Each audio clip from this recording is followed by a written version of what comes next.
सिद्दीकी सचिव महेश देशमुख यांच्या मार्गदर्शनाखाली जिंतूर अखिल भारतीय मराठी पत्रकार संघ तालुका जिंतूरच्या सर्व सदस्यांची अभ्यास दौरा आचार्य बाळशास्त्री जांभेकर यांच्या मूळ जन्मगावी म्हणजेच पलटण या ठिकाणी पोंभुर्ले आपण ज्याला म्हणतो या ठिकाणी आलेले आहोत। मित्रांनो, आचार्य बाळशास्त्री जांभेकर यांनी आपल्या जीवनामध्ये दर्पण नावाचं पहिलं वर्तमानपत्र हे मासिक सुरू केलं होतं। त्यानंतर 1812 रोजी म्हणजे आपण ज्या ठिकाणी आलेलो आहोत पोंभुर्ले रत्नागिरी जिल्ह्यात या ठिकाणी झालेला होता त्यांनी दिनांक 6 जानेवारी 1832 रोजी दर्पण हे पहिले मराठीतलं वर्तमानपत्र सुरू केलं होतं।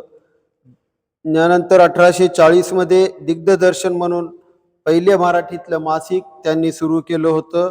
त्यांनी पत्रकारितेबरोबरच शिक्षण, विज्ञान, इतिहास, व्याकरण, समाज प्रबोधन क्षेत्रातही मोठे योगदान दिलेले आहे। त्यांच्या जन्मदिवसाची औचित्य साधून आपण प्रत्येक वर्षी दिनांक 6 जानेवारी रोजी दर्पण दिन म्हणून साजरा करतो। त्या दिवशी आपण आपल्या गावातील आपल्या तालुक्यातील ज्येष्ठ पत्रकारांचा सन्मान, उत्कृष्ट पत्रकारांचा सत्कार आणि आचार्य बाळशास्त्री जांभेकर यांच्या नावानं विविध जे 3 पारितोषिक घोषित केलेले आहेत ते पारितोषिकही आपण संबंधित पत्रकारांना देत असतो।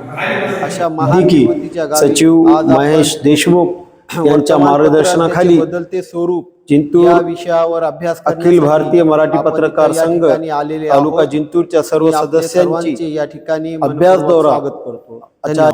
कोकण दौऱ्यानिमित्त आज आपण आचार्य बाळशास्त्री जांभेकर यांच्या गावी म्हणजे मूळ गावी ज्यांचं जन्मस्थान आहे अशा पोंभुर्ली गावी आहोत।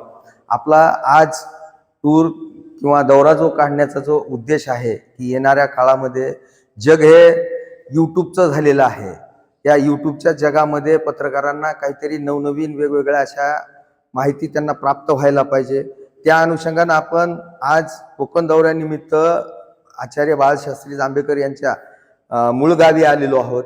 यामध्ये बाळशास्त्री जांभेकरांनी जो काही संघर्ष केला त्यावेळी म्हणजे जवळपास 1832 ला त्यांनी 1831 ला त्यांनी पहिलं वर्तमानपत्र दर्पण नावाचं सुरू केलं होतं। त्या काळातला संघर्ष आणि आज आपण ChatGPTच्या माध्यमातून बातम्या करतो किंवा टाईप केलेली बातमी आपण पाठवतो। आता त्यापूर्वीचे दिवस कसे असतील ह्या गोष्टीचा आपण थोडासा विचार करावा आणि आजचं युग आणि त्यावेळेसचं जे परिस्थिती होती त्यानुसार त्यांनी जो संघर्ष केला पत्रकारितेसाठी, जे की आज आपण हक्काने आपण चौथा स्तंभ म्हणतो, त्या चौथ्या स्तंभासाठी जे सुरुवात खरी केली ती आचार्य बाळशास्त्री जांभेकरांनी केलेली आहे। म्हणून आपण त्यांचा कुठेतरी आदर्श घ्यावा आणि त्यांच्या विचारांना त्यांच्या लेखणीला आपण कुठेतरी त्यानुसार चालण्याचा प्रयत्न करावा या उद्देशानं आपण कोकण दौरा आयोजित केला होता। या कोकण दौऱ्यामध्ये आपला सर्वांचं व्यवस्थित सहकार्य लाभलेलं आहे आणि हा कोकण दौरा यानंतरही जो काही आपला अभ्यास दौरा आहे तो यशस्वी व्हावं एवढंच मी या प्रसंगी सांगतो आणि मी थांबतो। जय आहोत आणि मराठी पत्रकारितेचे जनक ज्यांना म्हटले जातात असे आचार्य बाळशास्त्री जांभेकर यांचं हे जन्मगाव आहे आणि या जन्मगावामध्ये त्यांनी यांचं बालपण देखील याच परिसरामध्ये गेलेलं आहे।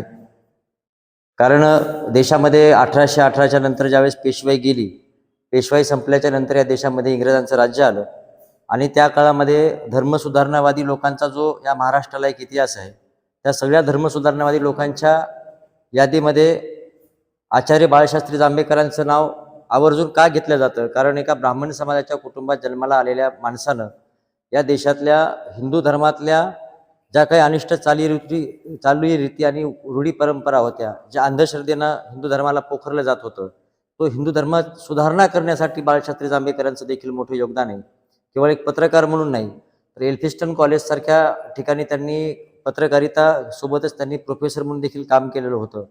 त्या काळामध्ये सुधारणावादी मत मांडणारा हा महाराष्ट्रातला पहिला एक युगपुरुष आपण असं म्हणू, या बाळशास्त्री जांभेकरांचं त्या ठिकाणी फार मोठं योगदान आहे। कारण बाळशास्त्री जांभेकरांच्या माध्यमातून मराठी पत्रकारिता काय असते, कारण तेव्हा the general gazette, Bengal gazette अशी वर्तमानपत्र होती, कलकत्ता गॅझेट असं वर्तमानपत्र होतं. पण मराठी भाषामध्ये एक दैनिक असायला पाहिजेत. मराठी माणसाचा विचार मांडण्यासाठी, या महाराष्ट्राचा विचार जगभराला देण्यासाठी, कारण हा महाराष्ट्र संत महापुरुषांचा इतिहास असणारी ही पुण्यभूमी आहे. त्यामुळं कोकणामधून जर आपण पाहिलं तर दुसरं नाव येतं बाळ गंगाधर टिळक यांनी देखील केसरी नावाचं वर्तमानपत्र सुरू केलं, ते देखील या रत्नागिरी जिल्ह्यातलेच आहेत. अशा या पावनभूमीमध्ये सन्माननीय पत्रकार संघाचे अध्यक्ष बालाजी शिंदे, कार्याध्यक्ष आमचे सिराज सर असतील, सचिव महेश भाऊ असतील, यांच्या सगळ्याच नेतृत्वामध्ये आपण सर्वजण या ठिकाणी आलेलो आहोत. त्यामुळे मी सर्वप्रथम व्यक्तिशः सर्व पत्रकार बांधवांचे आणि पत्रकार